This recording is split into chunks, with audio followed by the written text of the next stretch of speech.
예, 하나님이 받으시기에 합당한 기뻐하는 예배 드리기를 원합니다. 지난 주일에 이어서 이번 주까지 2014년 교회 표를 중심으로 함께 말씀을 살펴보기를 원합니다.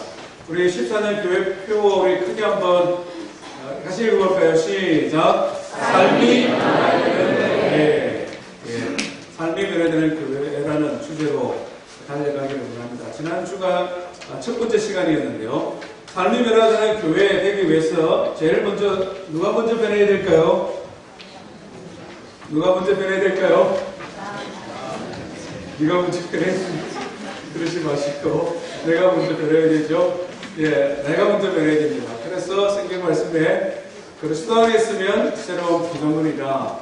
우리 교회 공동체는 그리스도 안에서 새롭게 만들어진 A New Creation이다. 이렇게 말씀을 나누었습니다. 새로운 피조물이 되기 위해서 우리는 성경 열심히 읽고 전도 많이 하고 11주도 절대 빠지면 안 되고 주일날 52조 출석 다 하고 열심히 읽어야 된다. 그죠? 그런 헷갈립니다. 그랬던가? 그거보다 먼저 선행되어야 되는 게 뭐라고 했죠? 우리가? 예, 그리스도 안에 있어야 된다고 했죠. 하는 것은 변화된 삶으로서 나타나는 자연적인 현상으로 가야 되고, 뭘 먼저 할 것인가 생각하기 전에 나는 어떤 사람이 되어야 되느냐. 그래서 우리는 그리스도 안에 있어야 된다라고 했습니다. 그리스도 안에 있다는 말이 조금 헷갈린다고 그러죠. 그래서 그걸 조금 풀어서 설명해 드렸는데 두 가지입니다. 그리스도 안에 있다는 것 첫 번째는 뭡니까? 예수님을 믿는 것을 처음이라고 했죠. 예수님을 믿는 것. 예수님을 믿을 때 그것이 그리스도 안에 있다라는 말로 표현할 수 있다고 했습니다. 예수님을 믿을 때 믿는다고 해서 변화가 있느냐? 예, 있다는 것이죠.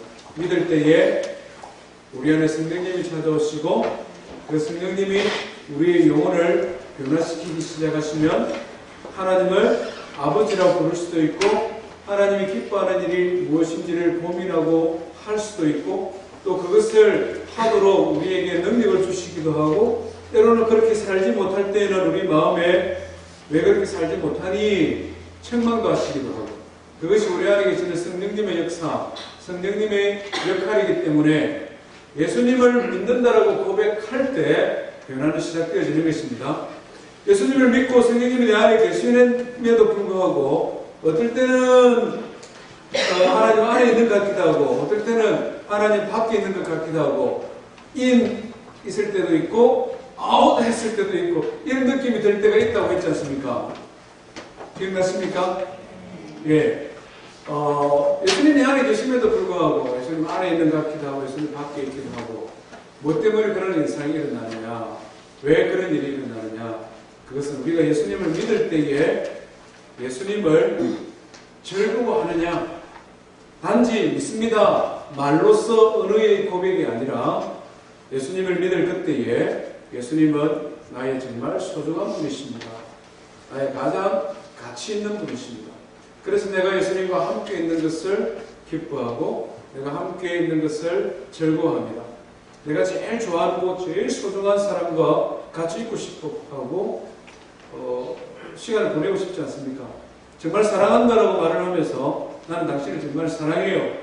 한 달이 지나도 쳐다가지도 않고 한 2시간 거리에 떨어져 있는데 멀어서 안 간다 그러고 이거 멀어서 어떻게 가나 그렇게 하면 진짜 사랑하는 겁니까? 아니거든요. 그러면 파혼당합니다. 제가 청년을 한 명 소개를 했는데 울산에 사는 자매와 김해에 사는 형제를 소개를 했는데 정말 사랑한대요. 너무 좋아한대요. 근데 가지를 않는 거예요. 그래서 너 지금 말하는 거 아니너? 뭐 내가 소개시켜줬다고 마지못해 너 만나는 거리너? 아니라고 정말 좋아한다. 그러면은 가야지. 가서 만나야지. 그리고 같이 시간을 보내야지. 바빴어요. 힘들었어요. 아예 그래, 그 자매 보고 포기해라. 저런 애 있으면은 평생 고생하니까 포기해. 결국은 자매가 그냥 그래버렸어요. 그거는 귀하게 얘기하는 거 아니거든요. 즐거워하는 거 아닙니다. 예수님을 믿을 때에 말로서의 고백뿐만 아니라 나는 예수님을 소중하게 여깁니다.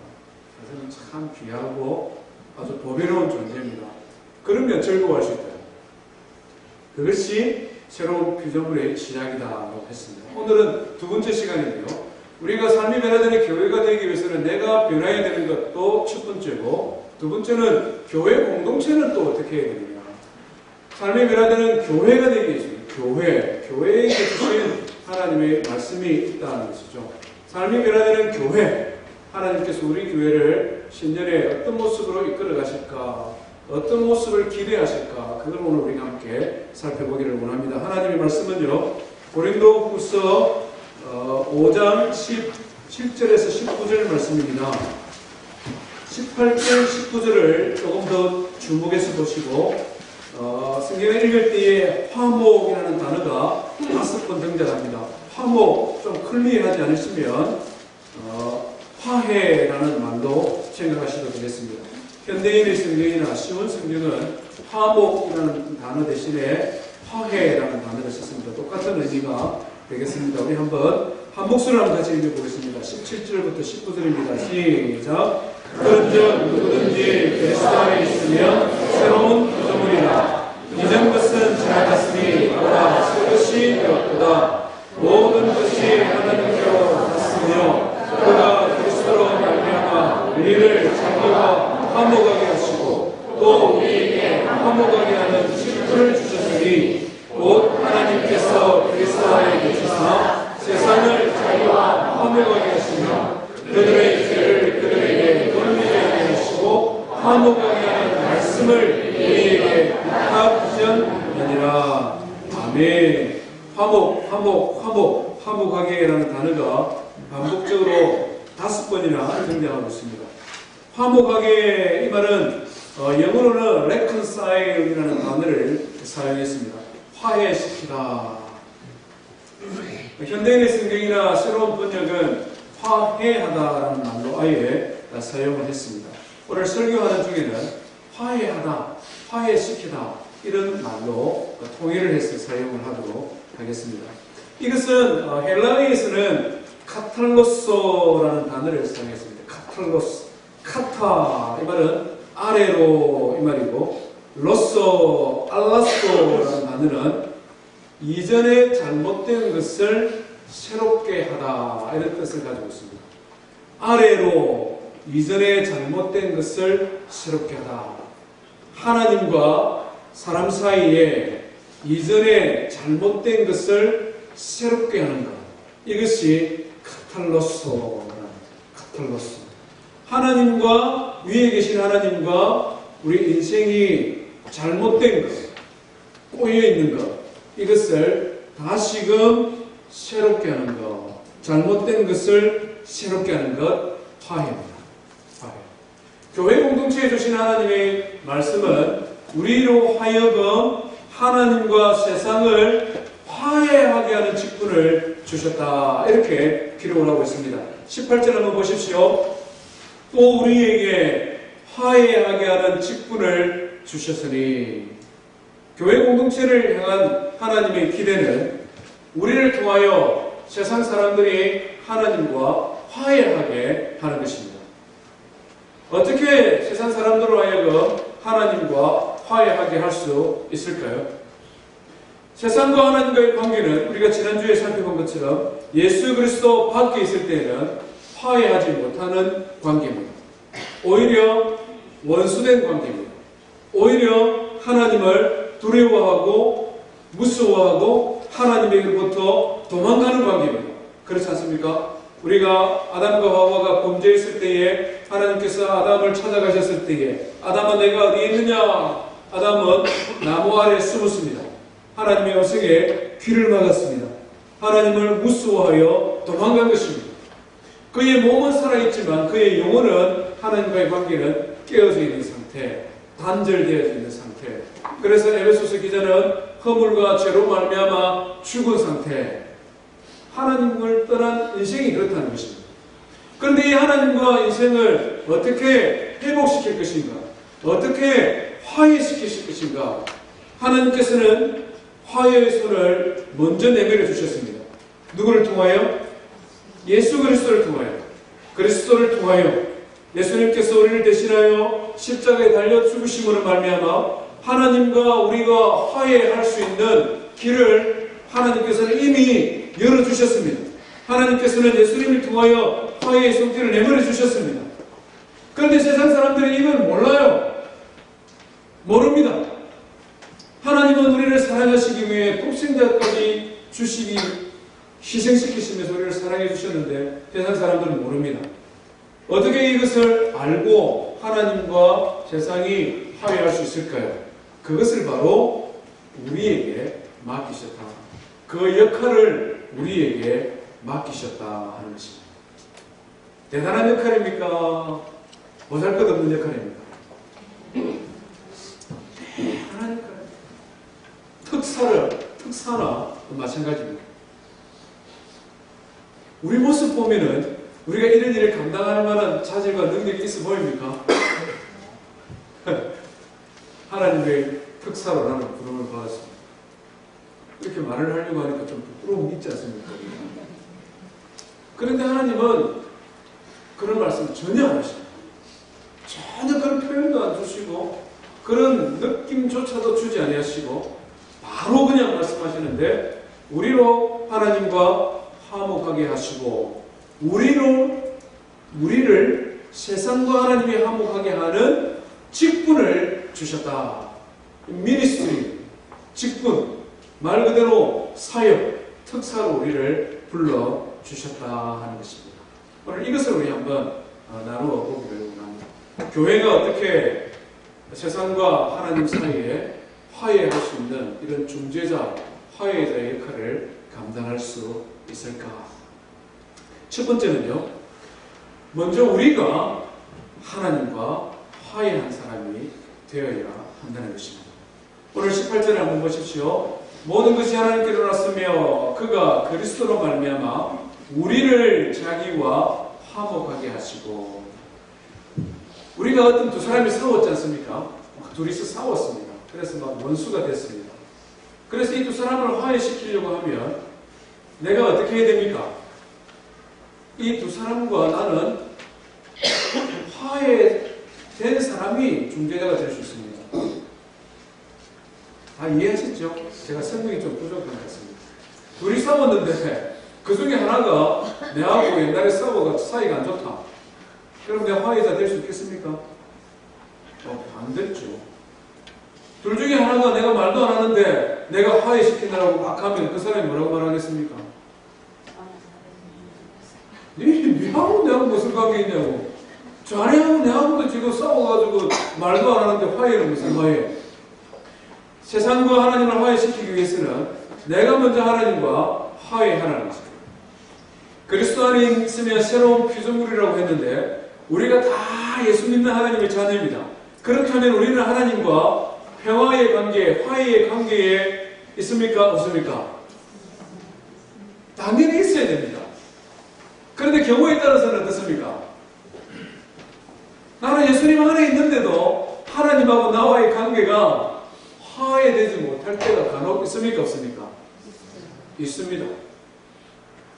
내가 하나님 안에 있으면서도 하나님 주시는 은혜를 누리지도 못하고 하나님 주시는 마음의 평화도 없고 내가 그리스도 안에 있음에도 불구하고 예수 믿는 하나님의 자녀인지 아닌지도 한 번씩 헷갈리는데 내가 어떻게 하나님과 세상을 화해시키는 사람이 될 수 있느냐? 신앙생활 열심히 하는 우리도 주일마다 하나님 앞에 나와 예배하는 우리도 하나님과 우리 사이에 화해가 필요할 때가 있다는 것입니다. 내가 먼저 하나님과 화해되고 난 다음에 나를 통하여 세상과 하나님을 화해시킬 수 있습니다. 대표적으로 하나님과 자신 사이에 평화의 관계를 맺지 못했던 신앙의 인물이 한 사람이 있습니다. 누구냐면 엘리야입니다. 엘리야는 얼마나 대단한 선지자입니까? 엘리야는 바알과 아세라를 섬기는 신 850명의 선지자와 맞대결한 사람이지 않습니까? 누가 정말 살아계신 하나님을 섬기는지 우리 시합을 한번 해보자. 내기 한번 해보자. 그래서 갈멜산에서 850대를 일로 영적인 싸움을 싸워 이겼던 사람이 엘리야입니다. 대단한 성취를 이룬 사람이 엘리야입니다. 대단한 믿음의 사람, 예수 그리스도 안에 있는 사람입니다. 하나님과의 관계가, 평화가 깨어질 때가 있었다는 것입니다. 우리 성경 한번 찾아볼까요? 열왕기상 19장을 한번 찾아보시기를 바랍니다. 열왕기상 19장입니다. 열왕기상 19장 4절 말씀을 먼저 한번 읽겠습니다. 구약성경 550페이지입니다. 구약성경 550페이지 열왕기상 19장 4절 먼저 읽겠습니다. 시작. 자기 자신은 광야로 들어가 하룻길쯤 가서 한 로뎀나무 아래서 앉아서 자기가 죽기를 원하여 이르되 여호와여 넉넉하오니 지금 내 생명을 거두시옵소서. 나는 내 조상들보다 낫지 못하나이다 하고, 하나님과 지금 화해가 아니라 하나님으로부터 마음을 많이 상했습니다. 내가 열심히 교회를 섬기고 봉사했는데 내가 모든 사람이 존경을 받고 사랑을 받아야 되는데 오히려 어떻습니까? 아방이 죽이려고 그러고 이세벨이 군대를 보내고 내일 해가 떨어지기 전까지 너를 죽여야지, 너를 반드시 죽일 것이야. 그러니까 갑자기 이 믿음의 용사의 마음에도 의심이 찾아왔습니다. 이 믿음의 용사의 마음에도 두려움이 찾아왔습니다. 그래서 막 도망을 갔습니다. 도망가면서 생각하니까 억울하잖아요. 내가 열심히 주를 섬겼습니다. 내가 선지자로서 죽을 각오를 하고 봉사했습니다. 열심히 교회를 섬기고 충성하고 성도를 돌아봤는데 지금 내가 이렇게 목숨이 들어와서 죽음이 들어와서 도망가는 내 신세가 너무나 절망하고 나를 이렇게 만드는 하나님도 너무하다. 그래서 하는 말이 하나님 나 죽겠습니다. 여기가 조사오니 뭐라고 멋있게 표현해놨죠. 뭐라고 했습니까? 넉넉하오니 지금 내 생명을 거두시옵소서. 표현이 아주 시적이고 멋있습니다만은 탁 틀어놓고 이야기하면 나 죽이시오. 내 이래 살 바야 죽겠습니다. 죽이시오. 하나님과의 평화의 관계가 아니라 이것은 마음에 아주 상한 관계입니다. 하나님께서 엘리야를 어떻게 다시 회복시켰습니까? 우리가 뭔가 열심히 봉사할 때는, 내가 뭔가 열심히 할 때는 하나님과 화해되어 있는 것 같고 하나님과 관계가 가까운 것 같고 하나님 나를 사랑하시고 나는 하나님에 대한 믿음이 많은 것 같습니다. 그런데 뭔가를 쉬고 있을 때는, 뭔가를 내려놓았을 때는 하나님과 거리가 먼 것 같기도 하고 하나님 나를 별로 사랑하지 않는 것 같고 나도 하나님에게서 멀리 떨어질 것 같은 이런 생각이 들 때가 있단 말이에요. 이럴 때 하나님께서 이 엘리야를 어떻게 회복시키십니까? 참 놀라운 말씀인데 우리 11절 말씀 한번 읽어보겠습니다. 11절과 11절 시작. 여호와께서 이르시되 너는 가서 여호와 앞에서 산에 서라. 여호와께서 지나가시는데 여호와 앞에 크고 강한 바람이 산을 가르고 바위를 부수나 바람 가운데에 여호와께서 계시지 아니하며 바람 위에 지진이 있으나 지진 가운데에도 여호와께서 계시지 아니하며 또 지진 위에 불이 있으나 불 가운데에도 여호와께서 계시지 아니하니 불 위에 세미한 소리가 있는지라. 여호와 하나님께서 엘리야를 회복시키는, 하나님과 엘리야가 다시금 화해되어지는 과정은 크고 강한 바람, 능력도 아닙니다. 땅을 흔들고 바위를 깨트려버리는 지진도 아닙니다. 모든 것을 태워버릴 수 있는 강력한 불 가운데도 하나님은 계시지 아니했습니다. 오히려 하나님께서는 어떻게 엘리야에게 나타나셨습니까?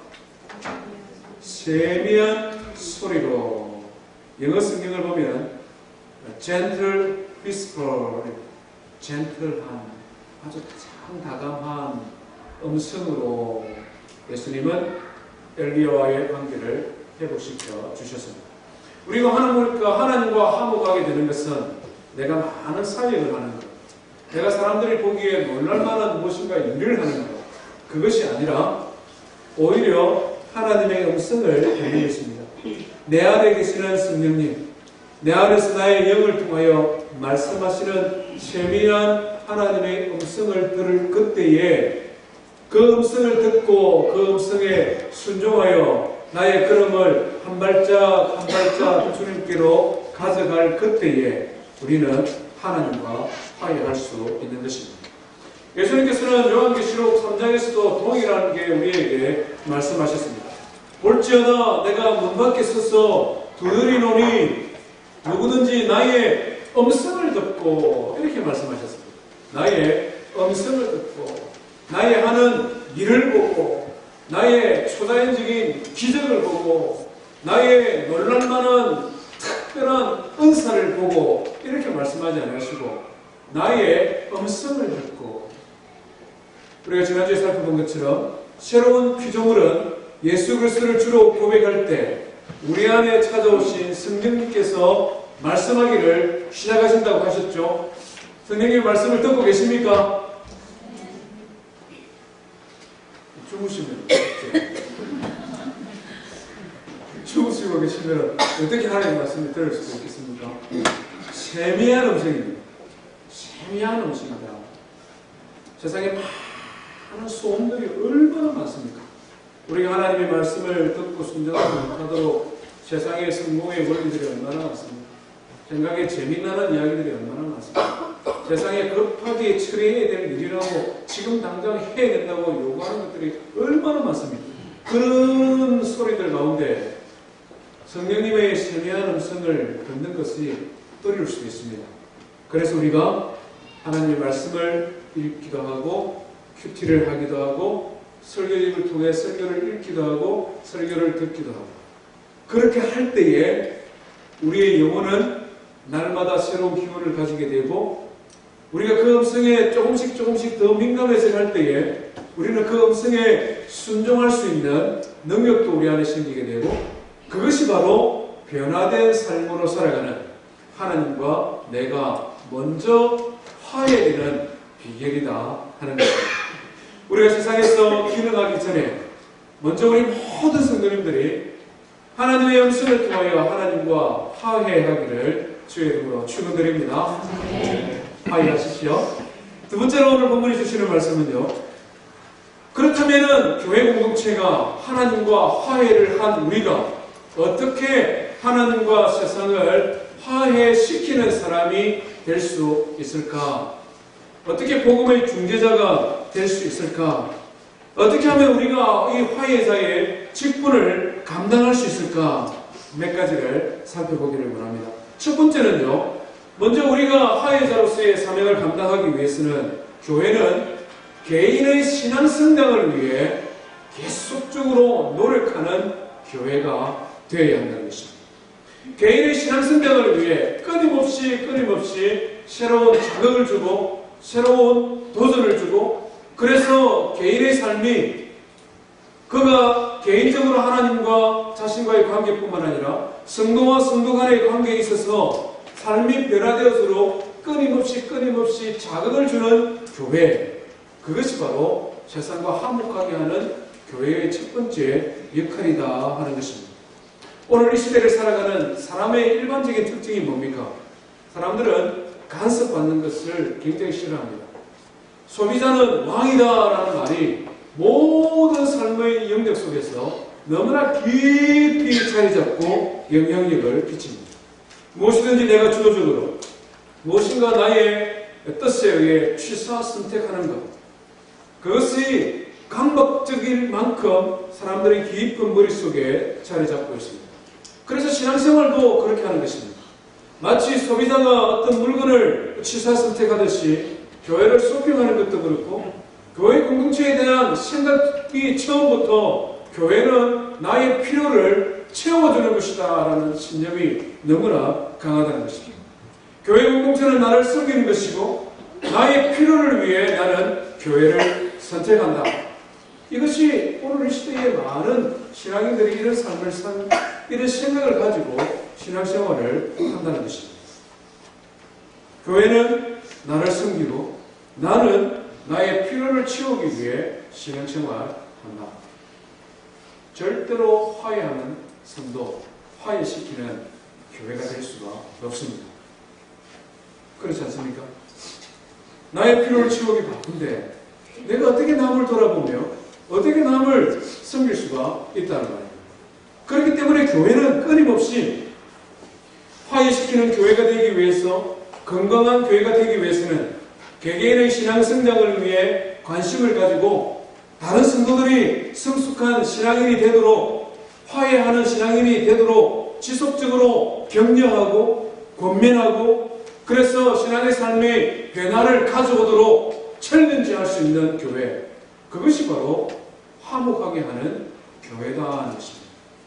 성경 말씀을 한번 볼까요? 우리 260페이지 한번 보겠습니다. 로마서 15장 14절입니다. 성경을 한번 몇 군데를 찾겠습니다. 로마서 15장 14절 한번 말씀을 보십시오. 한번 같이 읽겠습니다.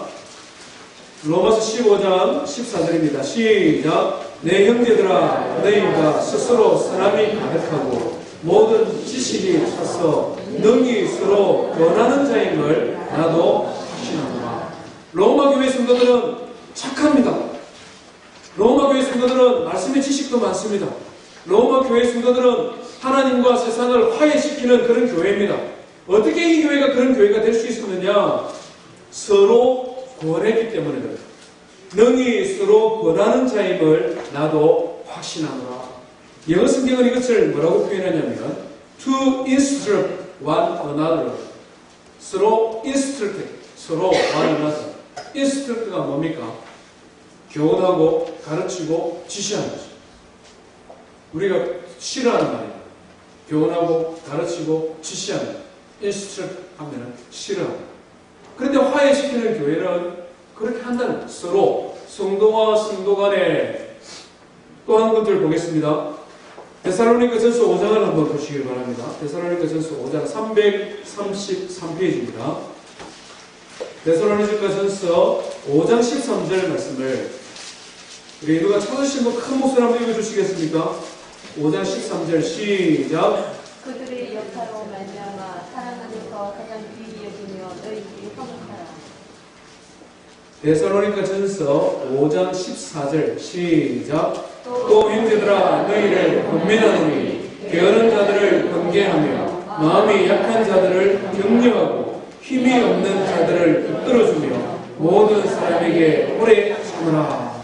형제들아 너희를 권면하노니 약한 자들을 격려하노니. 데살로니가 교회가 정말 하나님 앞에 영광 돌리는 교회였거든요. 믿음의 역사와 사랑의 수고와 소명과 인내가 있는 아시아의 온 지역에 모범이 되는 교회였습니다. 어떻게 이 교회가 이런 교회가 될 수 있었느냐? 주변 사람들에게 하나님을 소개하는데 모델이 되는 교회였습니다. 어떻게 이런 교회가 될 수 있었느냐? 서로 권면하는 교회이기 때문에 그렇다. 영어를 보니까 이것은 We urge you 이라는 거죠. We urge you. 우리 영어 잘하는 청년들 urge가 무슨 뜻입니까? We urge. U-R-G-E. urge. 바람이 워낙 불었으니까 We urge you. We urge you. 이게 무슨 말입니까? urge는 좀 할래? 안 하려면 말이죠. 이건 urge 아닙니다. 그렇지 않습니까? 한 해볼래? 좋은데, 안 해? 이건 urge 아닙니다. urge you. 이 말은, 엄격하게 말하려면 강요하고, 재촉하고, 계속해서 하게 하다. 이게 urge라는 거예요. 데살로니가 교회는 가만히 놔뒀는데, 저절로 성도들이, 모범적인 삶을 살고, 아가야 지방에 전도를 하고, 교회가 소문이 나서 하나님과 세상을 화해시키는 그런 교회가 가만히 놔뒀는데 저절로 됐느냐? No. 성도들이 We urge you 서로 재촉했다. 우리 이런 교회 만들어가보자. 우리 이런 성도의 삶을 한번 살아보자. 하나님 우리에게 이런 역할을 만드는데 우리가 이 일을 위해 한번 힘써야 되지 않느냐? 교회가 성도 간에 서로 그렇게 했다는 것입니다. 히브리서 10장에도 마찬가지인데요. 서로서로가 사랑과 선행을 격려하며 모이기를 피하는 어떤 사람들이 습관과 같이 하지 말고 오직 권하여. 여기서는 또 권하여라는 단어를 사용했습니다. Let us encourage, 격려하고 도전하여 그날의 가까움을 볼수록 더 그리하자. 권하다, 권면하다, encourage하다, instruct하다, urge하다. 다양한 단어를 사용했습니다만 그 중심에 흐르는 정신은 동일합니다. 하나님과 세상을 화해하게는 교회는 어떤 교회냐? 성도들이 개인의 삶의 변화를 위하여서, 교인들이 영적인 성장을 위해서 끊임없이 새로운 자극을 주고 새로운 생각을 주고 성경적 가르침을 가르치고, 그래서 그것을 통하여 서로가 서로를 도전하고 서로가 서로를 격려하고 서로가 서로에게 위로가 되어지는 그런 교회가 될 때에 교회는 하나님과 세상을 화해시키는 교회가 될 수 있다는 것입니다. 우리는 경험을 통하여 얼마나 잘 압니까? 변화를 일으키는 진짜 힘들지 않습니까? 변화는 정말 힘듭니다. 우리 개개인의 삶뿐만 아니라 교회 공동체 역시도 마찬가지라는 것입니다. 우리가 어떻게 우리의 삶이 변화되어지는 그런 교회를 만들 수 있습니까? 그것은 교회 공동체 안에서 나의 삶을 하나님이 기뻐하는 삶이 되도록 끊임없이 나에게 도전하고 자극을 주고, 때로 지치고 힘들 때는 격려도 주고, 때로는 내가 낙심할 때는 인크리지하기도 하고, 때로는 내가 게으를 부르면 얼지하면서까지 나를 붙들어주는 신앙의 동력자들이 옆에 있을 때, 그때 우리는 그런 교회가 되어서 간다는 것입니다. 목장 역시도 마찬가지 않습니까? 쉬고 싶고 모이기 쉽고 하늘에 한 번만 모입시다 하고 싶고, 모이면은 봉사도 해야 되고 음식도 만들어야 되고 얼마나 수고가 많습니까? 또 더불어 우리는 애들이 많으니까 한 번 집에 초대하면 집안에 막 그냥 엉망입니다. 이틀 치워야 돼요. 그러니까 그냥 안 모이고 싶어요. 안 하고 싶습니다. 한 번 정도만 해서 그냥 적당한 관계를 잘 맺고 그냥 그렇게 가고 싶습니다. 우리 마음이에요. 그런데 그런다고 변화가 생기시겠습니까? 그것은 앞에 말하는 것처럼 내 중심이다. 내가 하고 싶은 대로 하는 것이다. 내가 가고 싶은 길만 가는 것이다. 어떻게 우리의 삶의 변화가 있을 수 있느냐? 안 된다. 그러면 삶의 변화가 될 수가 없습니다. 세상을 더욱더 변화시킬 수 없다는 것입니다. 끊임없이 나의 곁에서 나를 동기부여하고 격려하고 지지해갈 수 있는 신앙의 동력자. 그것이 목회자가 하는 것이 아니고 교회에서 직분이 가지고 있는 그런 누가 하는 것이 아니고 우리가 서로가 격려하고 서로가 도와고 서로가 세워나갈 그때에 우리는 세상을 섬기는 교회가 될 수 있다 하는 것입니다. 사랑하는 여러분, 좋은 게 아니라 내가 조금 불편하더라도 나를 인크리지하고 인스트럭트하고 얼수해서 성숙한 그리스도인으로 서로 변화되어가는 교회 되기를 주의 이름으로 축원드립니다. 두 번째는 무엇입니까? 다른 사람의 필요를 먼저 생각하게 하는, 다른 사람의 필요를 먼저 돌아보는 것, 세상을 섬기는 교회의 원리입니다. 어쩌면 너무나 당연한 것입니다. 예수님께서 우리에게 친히 뭐라고 말씀하셨습니까? 그러므로 무엇이든지 남에게 대접을 받고자 하는 대로 너희도 남을 대접하라. 이것이 율법이요 선지자니라. 다른 성경에서는 율법과 선지자의 대강령입니다. 다른 곳에서는 황금률이다 이렇게 말씀하십니다. 제일 중요한 율법이다. 신구약 성경에 많은 하나님의 말씀이 있는데 구원받은 하나님의 자녀들이 어떻게 살아야 되느냐, 삶의 원리에 있어서 제일 중요한 황금률은 뭐냐? 남에게 대접을 받고 싶은 대로 내가 먼저 남을 대접해라. 이것이 예수님이 우리에게 주시는 율법이요 선지자의 강령이다 하는 것입니다. 우리 개개인이 예수님을 따르는 사람이 되기를 원한다면, 교회 공동체가 정말 예수님을 사랑하고 예수님을 섬기며 뿐만 아니라 예수님을 닮아가는 교회가 되기를 원한다면 우리는 나보다 남을 남게 여기며 대접하는 자가 되어야 된다는 것입니다. 예수님께서는 자기를 낮추시되 종의 모습을까지 낮추시고 제자들의 발을 씻기시고 십자가에 달려 죽는 데까지 낮아주신 분이십니다. 왜? 우리를 사랑하셨기 때문에, 우리를 그 무엇보다도 사랑하셨기 때문에, 우리를 그 누구보다도 존귀한 존재로 여기셨기 때문에 예수님은 자기의 생명을 값을 치를 만큼 우리를 사랑하시고 우리를 먼저 대접해 주셨다는 것입니다. 사람이 친구를 위하여 자기의 생명을 버리는 것보다도 더 큰 사랑이 없나니 주님께서 친히 하신 말씀입니다. 우리를 대신하여 자기의 생명을 바칠 만큼 우리를 사랑하심으로 그가 하신 삶은 남에게 대접을 받고 싶은 죄로 내가 남을 대접하는 삶을 살아가는 것입니다. 먼저 교회 공동체 안에서 우리는 나보다 남을 더 낮게 여기는 섬김의 삶이 훈련이 되어져야 할 것입니다. 교회 공동체 안에서 내 자신보다는 다른 사람, 나 중심보다는 타인 중심, 내가 하고 싶은 것, 내가 받고 싶은 것, 다른 집사님도, 김 집사님도, 박 집사님도 동일한 생각을 가지고 있다는 것이. 빌립보서 2장에서 바울 사도가 우리에게 도전하는 것도 동일하다는 것이. 그리스도 안에 무슨 권면이나 사랑의 무슨 위로나 성령의 무슨 교제나 긍휼이나 자비가 있거든 마음을 같이하여 같은 사랑을 가지고 뜻을 합하여 한 마음을 품어 아무 일에든지 다툼이나 허영을 하지 말고 오직 겸손한 마음으로 각각 자기보다 남을 낮게 여기고.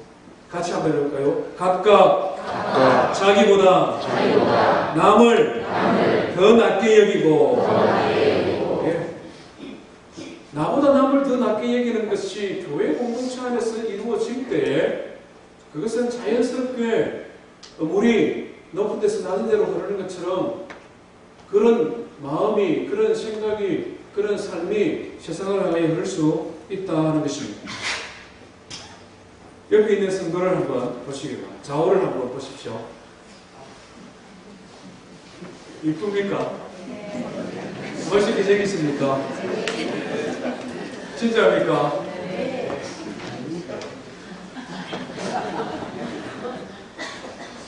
우리 손을 꼭 한번 잡으시면서 이렇게 한번 인사했으면 좋겠습니다. 당신은 소중한 존재입니다. 한 번 더 인사합니다. 소중히 여기겠습니다. 소중히 여기겠습니다. 진짜지 않습니까? 나보다 더 남을 낮게 여긴다는 말은 그 사람이 진짜 소중하다는 말이잖아요. 소중하니까 소중히 여겨야 되겠죠. 우리 아내와 남편은 진짜 소중합니까? 아내 남편이 소중한 존재 아닙니까? 소중한 존재 맞습니까? 진짜 소중하죠. 앞으로 보면 알지 않습니까? 진짜 소중한 존재입니다. 그런데 평상시 보면은 소중하게 안 느끼는 분들도 많잖아요. 너무 가까이 있다 보니까. 너무 가까이 있고 허물이 없다 보니까 아내와 남편이 서로 소중하게 안 느껴요. 그러다가 되게 아프든지 된통 아프든지 이런 면은 어떻습니까? 그때는 내가 잘해줬어야 되는데 내가 잘못해서 사람 아픈 거 아닌가? 그때 그러다가는 또 건강해지면 어떻게 합니까? 또 잊어버려요. 소중한 존재를 소중하게 여기지 못하는 겁니다. 교회 안에 있는 교회 공동체의 성도들을 소중하게 여기게 됩니다. 밖에, 교회에서 밖에 아무리 부자면 뭐합니까? 아무리 멋진 사람이면 뭐합니까? 아무리 화끈하고 정말 내가 보기에 존경할 만한 사람이면 뭐합니까? 교회 안에 있는 옆에 있는 성도가 더 소중하고 더 소중히 여겨야 될 대상이지 않습니까? 교회 안에 있는 성도들을 소중하게 여기게 되면 남의 교회 다니는 성도도 소중하게 여기 보여야 되는 것입니다. 우리 교회 안에 있는 성도들이 소중한데 우리와 똑같은 신앙을 가지고 똑같이 하나님의 교회를 섬기는 저 교회 집사님 보고 저 교회 목사님도 보고 그 교회 성도들도 보면 어떻습니까? 소중한 생각이 드는 거예요. 그 교회가 부흥하기를 바라고 그 교회가 어려움을 극복하고 한수 위에 든든히 서기를 바라고 기대하는 것입니다. 우리의 시각들이 조금씩 넓어지는 것입니다. 그래서 교회 밖에 있는 다른 교회 성도들도 소중히 여기게 되고 또 더 나아가서 우리 옆집에 살아가는 예수님을 알지 못하는 구원받아야 되는 그 영혼도 바라보며 소중히 여기는 마음이 생기기 시작할 때 자연 우리는 하나님과 세상을 화목케 하는 그런 교회가 될 수 있다는 것입니다. 2014년에는 특별히 성도 간에 나보다 더 낮게 여기는 그런 마음, 그런 마음으로 교회를 섬기기를 주의 이름으로 축원드립니다. 마지막 한 가지만 더 다루기를 원하는데요. 우리가 어떻게 하나님과 세상을 화해시킬 수 있는가? 그것은 우리가 가진 것을 넉넉히 나눌 때입니다. 넉넉히 나누는 포브라는 잡지가 있는데요. 미국의 잡지입니다. 이 잡지의 설문조사를 통하여 얼마만큼 살면 잘 산다, 내가 이만큼 살면 잘 산다라고 생각하는 기준에 대하여 설문조사를 한번 해봤다고 합니다. 한번 들어보십시오. 참 기준이 대단합니다. 적어도 5,000 스퀘어푸트 이상의 크기의 집에 살고 바닷가나 산처럼 아름다운 곳에 별장을 가지고 고급 승용차가 3대 정도 있고 적어도 한 주에 한 번씩 최고급 레스토랑에서 식사를 하고 1년에 3회 이상의 휴가를 가지고 자녀들은 사립학교에 보내고 최고 수준의 교육을 시킬 수 있고 플러스 수입의 10% 정도는 예금할 수 있는 정도. 이런 거 살면 부자가 된다. 우리 성도님들 다 이런 거 살고 계시죠? 그래서 한국 돈으로 계산을 해보니까 1년에 최소한 2억 정도 벌면 1년에 최소한 2억 정도의 소득을 가지면 나는 부자다 생각을 한다니까. 다른 말로 하면 이 정도 가지면 내가 다른 사람을 도울 수 있다고 생각한다는 거죠. 우리 손님들 중에서는 한 50% 다 정도 다 사십니다. 그죠? 100% 하기에는 양심이 쩔리고 한 50% 정도 되죠. 부자 되기를 주의 이름으로 축복합니다. 예, 정말 부자 되십시오. 만약에 이 세상이, 만약에 교회 공동체가 내가 이 정도 살아야 다른 사람을 나눌 수 있다고 생각한다면 이 세상은 어떤 세상이 되겠습니까? 이 세상은 어떻게 변화되어져 가겠습니까? 이 세상에는 평화도 없고 이 세상에는 나눔도 없고 이 세상은 너무나 힘든 지옥과 같은 세상으로 변화되어질 것입니다. 우리 모든 사람들은 더 많이 가지고 싶은 공통된 본능을 가지고 있습니다. 많이 가지고 싶은 것이 본능이라면 거기에 더하여 범죄한 인생은 남들보다 더 가져야 된다는 경쟁 마음도 있습니다. 가질 수 있을 때, 벌 수 있을 때 벌어놔야 됩니다. 왜? 이 세상의 자원은 한정되어 있기 때문에 지금 내가 나의 호주머니에 넣어놓지 않으면 없어질 것이라는 이런 생각이 우리 사람들의 생각 속에 있습니다. 그래서 나누기보다는 우선에 쌓아야 된다는 생각을 먼저 하는 것이 우리 사람의 생각입니다. 그러나 예수 그리스도를 따르는 하나님의 자녀들은, 세상과 하나님과 화해하기를 원하는 하나님의 자녀들은 이런 삶을 살아서는 안 된다는 것입니다. 예수님께서 이 땅에 친히 하셨던 말씀이 무엇입니까? 누가복음 2장에 보면은 예수님께서 회당에서 들어가셨을 때에 하나님 앞에 예배하러 나오는 자들이 하나님 앞에 예물 드리는 광경을 보았습니다. 그 예물 드리는 광경을 보니까 어떤 사람은 한 부잣집 영감님 같습니다. 이분은 많은 돈을 성전에 쿵 소리가 될 만큼 그런 지폐를 헌금함에 넣었습니다. 그런데 정말 꾀죄한, 정말 가난해 보인 과부가 와서 헌금함에 동전을 넣었는데 땡그랑 했습니다. 성경에 보니까 과부의 2 랩돈이다. 우리로 말하면 1달러도 안 되는 돈입니다. 그런데 예수님께서 그 모습을 보시고 뭐라고 말씀하셨습니까? 내가 너희에게 이르노니 이 과부가 부자보다도 더 많은 예물을 하나님 앞에 드렸다는 것입니다. 그들은 풍족한 중에 헌금을 넣었거니와 이 과부는 구차한 중에 자기의 있는 바 생활 위에 전부를 넣었느니라. 부자가 되고 나서 여유가 있어서 나눈다면, 그때부터 나눌 수 있다면 우리 교회가 어떤 교회가 되겠습니까? 사도행전 2장의 초대교회를 설명하면서 믿는 자들이 다 함께해서 모든 물건을 서로 통용하며 재산과 소유를 하라, 각 사람의 필요를 따라 나누었다. 성경이 이렇게 말씀합니다. 공산주의를 대해야 된다는 것도 아니고 우리 교회가 모든 재산을 다 팔아서 이렇게 해야 된다는 것도 아닙니다. 그러나 그 가운데 흐르는 정신은 분명히 살아있어야 한다는 것입니다. 내가 부자가 되지 아니해도, 내가 남들에게 나눌 만큼 넉넉하지 아니해도 나의 것을 나눌 수 있다는 것입니다. 하나님께서는 이미 내가 나눌 수 있는 것을 우리에게 선물로 주셨다는 것입니다.